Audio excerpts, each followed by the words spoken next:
J'habite à la cité Frédéric Mistral. On appelle ça résidence, hein. Résidence Frédéric Mistral. Ça fait partie des HLM de Metz, où il y a 245 logements.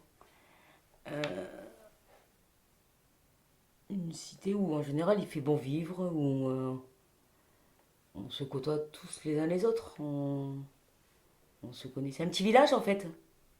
C'est un petit village. Et c'est un petit village dans une ville comme Metz. Et ben, on y fait des rencontres, on y fait de l'entraide, on y fait. Voilà quoi.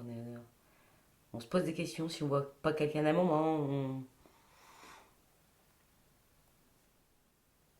La solidarité, ouais, non, elle y est toujours. S'il y en a un qui a une panne de voiture, ben on va chercher le mécanicien qui bricole dans le quartier. Ah bah tel il sait faire ça, ou tel il sait faire ça. Euh, ou on a besoin d'un pote pour faire un déménagement. Ah, tu peux m'aider cet après-midi parce que j'ai besoin de démonter les meubles de la mamie là et toute seule. Voilà quoi. Donc on appelle, on s'aide, on, on essaye. On essaye d'apporter ce côté social. Parce qu'on dit logements sociaux, HLM, logements sociaux. Donc en général, la plupart qui habitent là-dedans, c'est vraiment qui n'ont pas la possibilité ou les moyens. S'il y en a qui se retrouvent sans voiture pour aller faire ses courses, ben, rien que de lui proposer, ça peut lui faire du bien. Euh, c'est les HLM, quoi. Ah, tu as dit aussi à propos des HLM que c'était un village dans la ville quelque part. Un Mm, village dans la ville. mm. Est-ce que vous avez parfois l'impression, la sensation d'être à part de la ville ou complètement? Complètement. Mais complètement.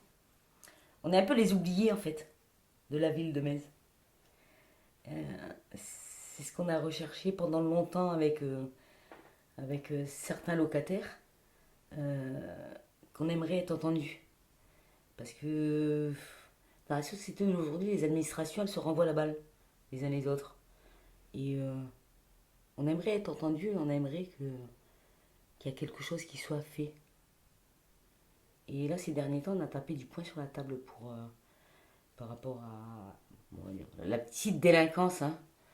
C'est les jeunes, c'est les ados, il faut qu'ils fassent leur vie. Quoi. Ils ont besoin d'un endroit pour s'éclater, pour se poser, pour... Ça, ils l'ont pas. Moi, je les comprends de ce côté-là. Mais après, il y a un dialogue qui doit être mis. Il y a une salle qui s'appelle la Confédération des familles, qui est jamais ouverte, qui devrait être ouverte pour être à l'écoute des gens. Parce qu'on dit Confédération des familles, c'est le lien social qu'il doit avoir justement.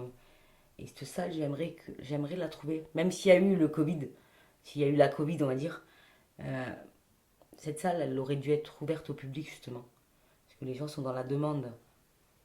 C'est ce côté social où les gens sont dans la demande, ils ont besoin de, ne serait-ce que d'entendre un bonjour, comment vous allez, ou d'entendre est-ce que je peux vous aider, ou comment je peux vous aider. C'est important.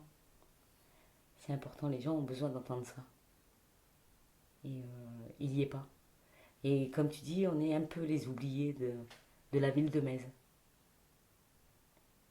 Chose qu'on demande depuis un moment. Et on va se battre pour et on va y arriver.